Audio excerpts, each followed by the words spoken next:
Today we are going to be talking about arrays, array lists, and linked lists in Java. And one thing you are going to know immediately is that arrays is different from array lists and linked lists because arrays store the same data type. So if you are creating an array, you are going to be storing maybe only integers in the array.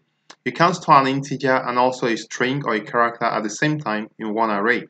But these are the things you can do in both array lists and linked lists. So we are going to actually demonstrate how it works right now. I'd also like to remind you to subscribe to my channel, so just click on the subscribe button below this video to subscribe to my channel so that you get notified when I make new lessons. So let's quickly go to start to see how to create an array list, a linked list, and also see how to add items to it and see all the operations you can perform with them.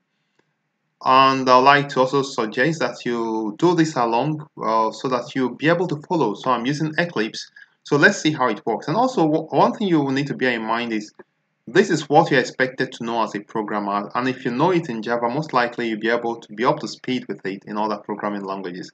So let's start by creating one array list, and we are going to call it a list. So we call it array list. A list is equal to new array list. So basically, this is how you create an array list.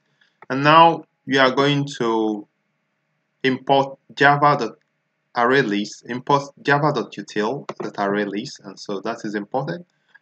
So to add an item, I've opened this website where I've specified the methods that are available in the ArrayList class. So to add an item, you simply say the list name.add, and then you add whatever you want to add. Let's say we add 45, and then let's add another thing, a list.add. This time let's add the name, and finally let's add something else. This time we are going to add a character, so let's add a. Alright, so at this point we have everything set up. Actually this is add, not add all. So if at this point I come down here to print my array list using system.out.print, and I print my array list, a list, you'll see that it's going to display everything contained in this array list. So you can see it contains 45, kind, son, and 8. So basically, different data types can be stored in an array list. And just to let you know that array list and linked list is about the same thing, I'm going to just copy this and paste, and then just call it linked list and see that it works exactly the same. So I'm going to just copy it and then paste it down here, and just change this to linked list. Just change this to linked, and I'm going to change this to L list, and I'm going to change this to L linked list. So here I'm going to call it L, so here I'm going to call it L as well. So you can see everything works perfectly except that I need to import linked list. Alright, so it works. So you can see it works. So if I go ahead to use the same print method, system.out.print, and I specify linked list, the linked list we just created, you find out that it prints out perfectly exactly like the other one. So you can see the second one also prints perfectly. Change this to L list. Alright, so that's basically the same thing. So let's just work with one of them. If you know how to use array list, then most likely you also know how to use a linked list. So now we've seen how to add items on array list. Let's try to do add all. Add all takes one list and puts it inside another list. So let's create a second list, and then we try to merge the two. So at this point, I'm going to create a second list. Let's say array list. Second list, let's call it list 2 is equal to new array list. So this time we are trying to take everything in one array list and put it right inside the other array list. So at this point I've created, and I'm going to say list 2.add, and I'm going to just add, let's say, South, just a random name, and I'm going to add, let's say, 100. Alright, So now I have two lists. We have this A list and we also have list 2. So I'm going to use this method specified here called, we just shift it up a bit, add all. So if I want to grab the list 2 and put it right inside list 1, I'll simply say A list dot add all. So you can see add all, and I'm going to specify list 2. So at this point, list 2 is going to be added into the existing list. So you'll have list 2. Okay, sorry, this is add. Okay, this is fine. So if I run this code now, you can see that it prints out 45 Kyneton A and SAP 100. So it actually takes the list, the second list, and puts it right inside the other list. What of index of? Index of returns the index of the item in a list. So let's remove the second list this time. Let's just say our array lists have 5 items. One thing you need to know about indexes is the indexes of an array starts from 0. So 45 is at index 0, Kyneton is at index 1, A is at index 2, and so on and so forth. So let's say we want to find the index of this item A. So how do we get it? Let's see. So basically, I will simply say I want to print out index of A, so I can say index of say A list dot index of, and I specify A. So at this point, I'll expect you to print out what?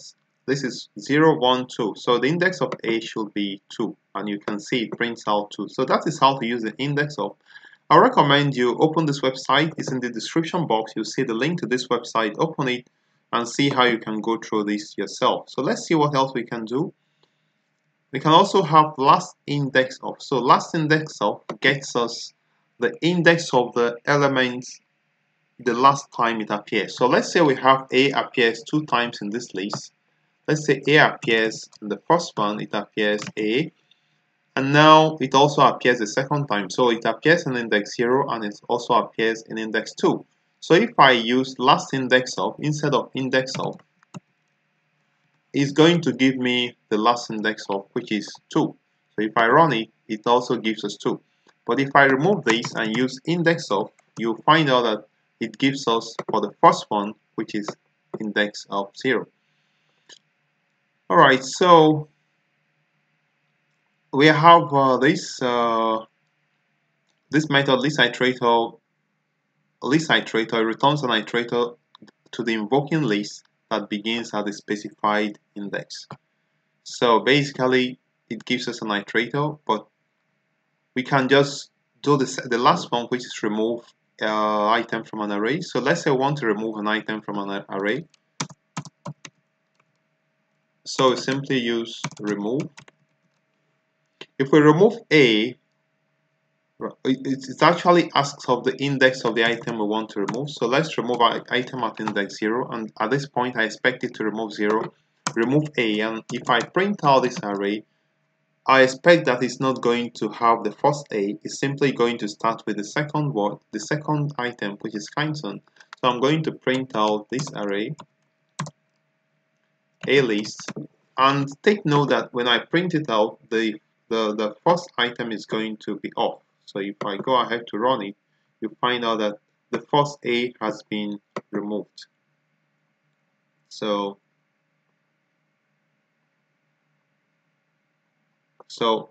now take note that remove